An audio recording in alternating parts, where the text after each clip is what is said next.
Науката за диференциацията. Human Design. Книга на понятията. Линда Банел, директор на International Human Design School, с позволението и съдействието на Ра Уруху, основоположник на системата Human Design.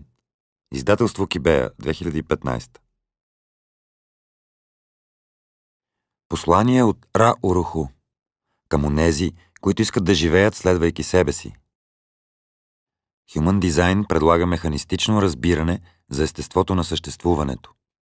С разбирането настъпва истинска революция, синхронизиране на живота и пробуждане на осъзнаването. Предлага и методология, уникално приспособима към личната ви природа, която ви освобождава от неазовото обуславяне. Нарича се стратегия и авторитет и е катализатор на трансформацията. По-важното е да възприемете, че това е познание, с което можете да експериментирате. Има път, но той би могъл да бъде само вашият път. Нека този труд ви дава насоки и информация и тогава, ако е коректно за вас, се впуснете в най-необикновеното пътешествие в живота си. Ра Уруху. Ибиса, Испания, 1 март 2011 година. Животопреобразяващият експеримент да живееш, следвайки себе си и да заявиш правото си на уникалност. Системата Human Design е наука за диференциацията. Тя показва как всеки от нас има неповторим дизайн и конкретно предназначение, което да осъществи, докато е на Земята.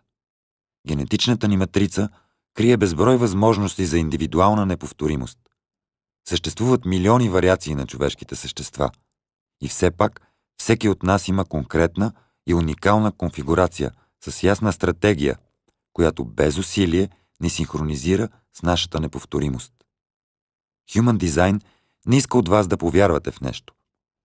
Системата е покана да участвате в експеримент на живо, който може да промени живота ви и ви осигурява практическите инструменти и информацията, необходима за да живеете като себе си. Без този индивидуализиран и индивидуализиращ жив експеримент, Human Design би останал само сложна система от удивителна информация за забавление на ума. При разглеждането на хиляди карти се забелязва, че няма две, които да са напълно еднакви. Дори някой да е с карта много подобна на вашата, той все пак не е същият като вас. Но как да определим уникалния си дизайн? Картата, която се използва в Human Design или бодиграфът, графиката на тялото, представлява прецизен план и ръководство за употреба, разкриващ как сме устроени генетично, да взаимодействаме със света и как функционира нашата уникална вътрешна система за насочване. Никога досега не сме имали възможност да видим толкова ясно елементите, от които сме изградени. Съзнаваната и несъзнаваната част, аспектите, които никой не може да ни отнеме, както и аспектите, които сме обучени или обусловени да вярваме, че сме самите ние, но всъщност не сме. Както Ра Уруху казваше, ние сме тук, за да живеем своя живот и да изразяваме своята истина по неповторим начин. Когато разберем това, от раменете ни пада огромно бреме. Human Design не е система от вярвания. Не изисква от вас да повярвате в нещо. Не е нито притча, нито философия.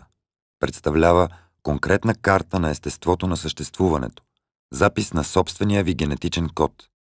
Очевидно е, че способността да се опише механичното устройство на природата ни в такава дълбочина е фундаментална, защото разкрива цялостното ни естество в неговите най-неуловими нюанси. Human Design отваря вратата към потенциала на любовта към себе си, любовта към живота и любовта към другите чрез разбиране. Ра Уруху.